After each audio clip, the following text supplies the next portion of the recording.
Pada tanggal 20 Oktober 2024, izinkan saya menyerahkan tongkat estafet kepemimpinan ini kepada Bapak Prabowo Subianto. Izinkan saya juga menyerahkan semua harapan dan cita-cita masyarakat Indonesia dari Sabang sampai Merauke, dari Miangas sampai Pulau Rote, dari pinggiran, dari daerah terluar, dari desa dan dari pusat-pusat kota kepada Bapak.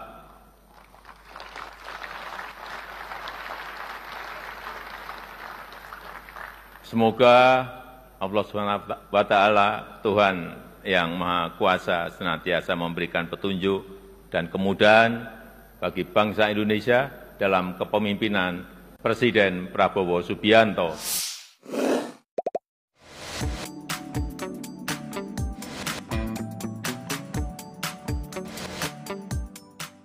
Presiden Republik Indonesia yang ketujuh.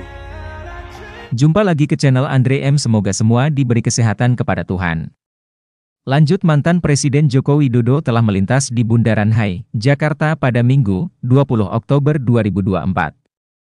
Saat melewati area Bundaran HI, Jokowi pamit dan memberi salam hormat kepada warga yang hadir. Jokowi melintas di area Bundaran HI sekira pukul 14.25 waktu Indonesia Barat. Presiden ke-7 Republik Indonesia itu akan menuju Bandara Halim Perdana Kusuma untuk terbang ke Solo, Jawa Tengah. Sebelum melintas, Jokowi sudah ditunggu banyak warga yang hadir di Bundaran HI. Mereka menunggu dengan antusias mantan Gubernur Jakarta tersebut. Saat melintas, Jokowi langsung disambut dengan teriakan dari warga. Mereka berterima kasih kepada mantan presiden dua periode itu, 2014 hingga 2019, 2019 hingga 2024. Terima kasih Pak Jokowi, sambut warga. Jokowi yang berjalan perlahan bersama rombongan pun menyapa warga. Jokowi nampak memakai setelan hitam dan berada di atas mobil maung pindad berkelir putih. Dia melambaikan tangan dan melempar senyum kepada warga yang hadir. Jokowi juga terpantau memperlihatkan gestur pamit dan hormat kepada warga. Setelah itu, dia berlalu untuk kemudian bertolak ke Bandara Halim Perdana Kusuma. Rencananya, Jokowi akan terbang dengan pesawat TNI AU pada hari ini. Lanjut, Presiden Joko Widodo, Jokowi meminta maaf dan berterima kasih kepada jajaran Kabinet Indonesia Maju atas kerja sama 10 tahun terakhir. Jokowi berharap apa yang telah dikerjakan bersama dapat bermanfaat bagi bangsa dan negara. Bermanfaat bagi rakyat, bermanfaat bagi negara, bermanfaat bagi bangsa kita yang kita cintai, ujar Presiden Jokowi dalam sambutan acara makan siang bersama di Istana Negara, Jakarta Pusat, Jumat, 18 Oktober 2024.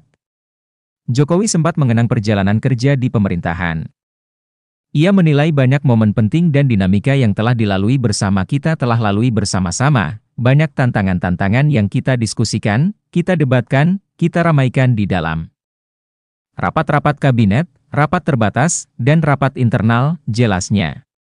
Lebih lanjut, Presiden Jokowi dan Wakil Presiden, Wapres, Maruf Amin menggunakan momen ini sebagai pamitan kepada jajarannya. Canda dan tawa mewarnai pertemuan ini. Presiden Jokowi sempat menghampiri para menteri. Ia terlihat berbincang hangat. Para menteri pun tampak menikmati momen ini, mereka santai sambil mengobrol, sesekali tertawa bersama rekan-rekan kabinet. Lanjut, saksi momen penting ketika Presiden Joko Widodo, Jokowi, menggelar jamuan santap siang bersama jelang purna tugas atau lengser dari kursi RI 1 pada 20 Oktober 2024. Acara ini tidak hanya dihadiri oleh Wakil Presiden, Wapres, Maruf Amin, tetapi juga oleh Presiden terpilih Prabowo Subianto, sejumlah pimpinan lembaga tinggi negara, para menteri Kabinet Indonesia Maju, para wakil menteri, para anggota Dewan Pertimbangan Presiden, dan kepala badan. Suasana terlihat penuh kehangatan, dialog yang santai, dan canda tawa mewarnai pertemuan antara Presiden Jokowi dan para pembantunya tersebut. Acara dimulai dengan sambutan dari Menteri Sekretaris Negara, Mensesnek, Pratikno, yang memberikan pengantar purna tugas Presiden Jokowi dengan penuh hormat. Selamat datang di Istana Negara. Ini adalah acara makan siang bersama. Agenda utamanya nanti Bapak Presiden yang menyampaikan, ujar Pratikno, Jumat, 18 Oktober 2024. Setelah sambutan singkat tersebut, makan siang pun dimulai. Hidangan prasmanan disediakan dengan beragam menu khas tanah air, mulai dari soto bangkong, asinan, nasi liwet, kambing guling, pempek, hingga mie ayam. Para menteri kabinet dan tamu undangan bebas mengambil makanan di stan yang telah disiapkan, menciptakan suasana yang akrab dan santai. Di meja utama, Presiden Jokowi duduk bersama Wakil Presiden Maruf Amin, Presiden terpilih Prabowo Subianto, Mensesnek Pratikno, serta Menko Kemaritiman dan Investasi Luhut Binsar Panjaitan. Momen kehangatan makin terasa ketika di tengah acara, Jokowi berpindah meja untuk menghampiri para menteri. Dia terlihat berbincang hangat dengan beberapa di antaranya, menjalin komunikasi yang akrab dan penuh canda tawa. Para menteri pun tampak menikmati momen ini, mereka santai sambil mengobrol, sesekali tertawa bersama rekan-rekan kabinet. Di penghujung jamuan, Presiden Jokowi pun memberikan kata sambutan. Dia memulai dengan mengingat perjalanan 10 tahun pemerintahannya, di mana banyak momen penting dan dinamika yang telah mereka lalui bersama. Kita telah lalui bersama-sama, banyak tantangan-tantangan yang kita diskusikan, kita debatkan, kita ramaikan di dalam rapat-rapat kabinet, rapat terbatas, dan rapat internal, ujarnya. Presiden asal Surakarta itu juga mengucapkan terima kasih yang sebesar-besarnya atas dukungan dan kerja keras seluruh kabinetnya selama 1 dekade terakhir. Ia berharap apa yang telah dikerjakan bersama dapat bermanfaat bagi bangsa dan negara. Saya ingin menyampaikan ucapan terima kasih yang sebesar-besarnya atas dukungan, atas support, atas kerja keras untuk negara ini.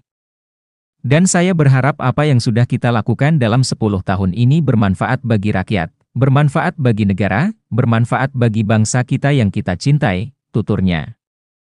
Jokowi menyampaikan selamat bekerja kepada Presiden terpilih Prabowo Subianto dan kabinet barunya.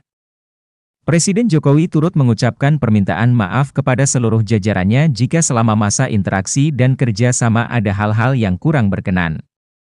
Menurutnya, jamuan makan siang ini bukan sekadar pertemuan formal, tetapi menjadi momen keakraban dan perpisahan hangat antara Presiden Joko Widodo dengan jajaran Kabinet Indonesia Maju. Hari Minggu siang saya akan pulang ke Solo. Kalau ada yang pas ke Jogja 30 menit nanti lewat tol bisa silakan kalau ada yang ingin ke Solo. Kalau pakai jalan tol ada yang ke Surabaya lewatnya pasti harus lewat Solo, silakan juga kalau ingin mampir ke rumah. Sekali lagi mohon maaf, ujar Jokowi. Pertemuan hangat terakhir di Istana Merdeka itu pun ditutup dengan melakukan foto bersama antara Presiden Jokowi, Presiden terpilih Prabowo Subianto dengan setiap hadirin yang di sana.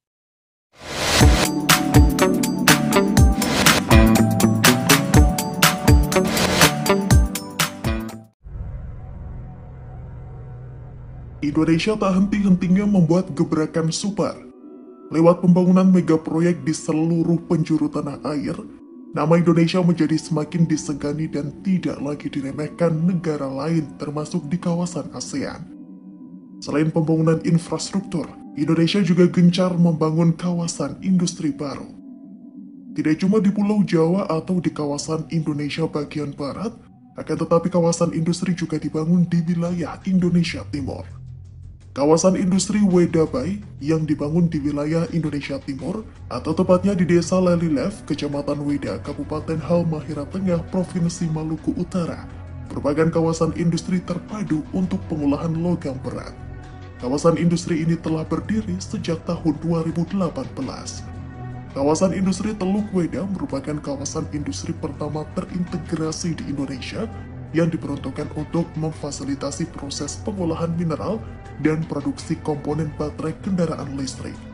Bahkan, hilirisasi Wedabai telah menjadi bagian penghasil ekspor sebesar 12 miliar dolar Amerika Serikat untuk sektor hilirisasi mineral. Bukan cuma mampu meningkatkan perekonomian, hingga saat ini kawasan industri nikel pertama di Indonesia tersebut juga telah menyerap tenaga lokal lebih dari 70.000 pekerja. Jumlah itu berasal dari berbagai daerah di Maluku Utara, Indonesia Timur. Bahkan hingga tahun 2027 mendatang, serapan tenaga kerja ditargetkan mencapai 100.000 orang.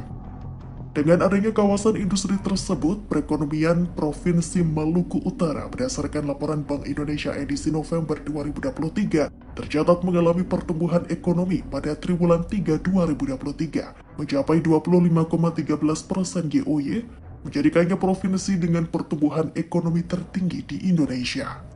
Pencapaian ini sebagian besar ditopang oleh sektor pertambangan dan industri pengolahan yang turut didukung oleh realisasi produksi ore nikel melalui hilirisasi. Sebagai kawasan industri nikel terintegrasi pertama di Indonesia, industri Wedapai menjadi tulang punggung ekonomi di daerah sekaligus berperan mendukung usaha mikro kecil dan menengah atau UMKM. Karena komitmen itulah tingkat pengangguran terbuka atau TPT di Provinsi Maluku Utara dari tahun 2021 hingga 2024 bulan Februari berhasil mengalami penurunan. Hal itu dibuktikan setelah Badan Pusat Statistik atau BPS Provinsi Maluku Utara mengeluarkan rilis terbaru pada Senin 6 Mei 2024. Kepala BPS Maluku Utara Aidil Adha mengatakan, sejak tahun 2021, angka pengangguran mencapai 5,06%, tahun 2022, 4,98%, tahun 2023, 4,60%, dan tahun 2024, 4,19%. Meski mendapat tantangan yang cukup serius dan dikucilkan Amerika Serikat karena belum memiliki perjanjian perdagangan bebas dengan Amerika Serikat. Dalam hal ini Indonesia tidak masuk dalam pemberian insentif hijau yang tertuang dalam Undang-Undang Pengurangan Inflasi atau Inflation Reduction Act atau IRA, namun pemerintah tetap melanjutkan mega proyek terintegrasi tersebut. Hingga akhirnya London Metal Exchange atau LME menyetujui pencatatan merek nikel olahan pertama dari Indonesia dengan kode DX-ZWDX. Masuknya merek baru ini dalam daftar pengiriman yang baik dari LME merupakan momen penting bagi industri global dan nikel Indonesia. LME merupakan bursa berjangka dan opsi terbesar dan tertua di dunia untuk perdagangan logam industri termasuk aluminium, tembaga, nikel, dan seng. Pada Agustus 2022, ada lebih dari 450 merek yang terdaftar di LME dari lebih dari 55 negara. Semua merek yang disetujui masuk bursa LME harus mematuhi persyaratan yang ketat tentang kualitas, bentuk, dan berat sebagaimana diuraikan oleh bursa. Sebagai wujud komitmen tersebut, ke depan kawasan industri Wedapai akan dilakukan pengembangan oleh Kementerian Pekerjaan Umum dan Perumahan Rakyat atau PUPR melalui Badan Pengembangan Infrastruktur Wilayah atau BPIW. Untuk mendukung percepatan pengembangan infrastruktur 5 kawasan industri strategis, kajian master plan pengembangan tengah dilakukan. Kawasan industri Wedapai merupakan salah satu kawasan industri prioritas yang tercantum dalam RPJMN tahun 2020-2024 dan Perpres nomor 109 tahun 2020 tentang percepatan pelaksanaan proyek strategis nasional atau PSN. Penyusunan rencana pengembangan atau master plan infrastruktur perkotaan mendukung 5 kawasan industri strategis merupakan arahan Menteri PUPR. Lokasi yang diarahkan menjadi master plan yaitu Wedapai, Sorowako, Morowali, Konawe, dan Tanjung Selor. Master plan ini juga akan mendukung program penanganan jalan melalui Impres Percepatan Peningkatan Konektivitas dari Direktorat Jenderal Bina Marga. Seperti diketahui, Provinsi Maluku Utara memiliki potensi pertambangan seperti nikel, kobalt, tembaga, uranium, batu bara, aluminium atau bauksit, magnesit, pasir besi, emas, dan perak. Sayangnya program hilirisasi yang dicanangkan pemerintah Indonesia selalu mendapat serangan dari berbagai pihak seperti Uni Eropa, Amerika Serikat, hingga Dana Moneter Internasional atau IMF. Padahal program tersebut telah membuahkan hasil, di mana sejak larangan ekspor biji nikel diberlakukan pada tahun 2020 lalu, telah berdampak pada perekonomian Republik Indonesia. Selain itu, dari sisi neraca perdagangan juga terjadi perbaikan, di mana 30 bulan lebih berturut-turut Indonesia selalu mengalami surplus. Dengan keberhasilan hilirisasi, cita-cita Indonesia untuk menjadi negara maju bisa segera terwujud. Namun, tidak bisa dipungkiri jika tidak ada satupun negara maju di dunia ini yang mau melihat negara berkembang naik kelas menjadi negara maju. Alasan lingkungan menjadi salah satu alasan yang cukup sering digunakan oleh negara barat untuk mencegah negara yang dianggap bisa menimbulkan kerugian bagi negara lain. Oleh sebab itu, Indonesia harus berjuang sendiri untuk tumbuh menjadi negara maju, karena Indonesia tidak bisa bergantung kepada siapapun. Dengan perbaikan dan pengembangan yang terus dilakukan, Indonesia bisa membuktikan kepada negara-negara barat kalau Indonesia tidak seburuk yang mereka citrakan.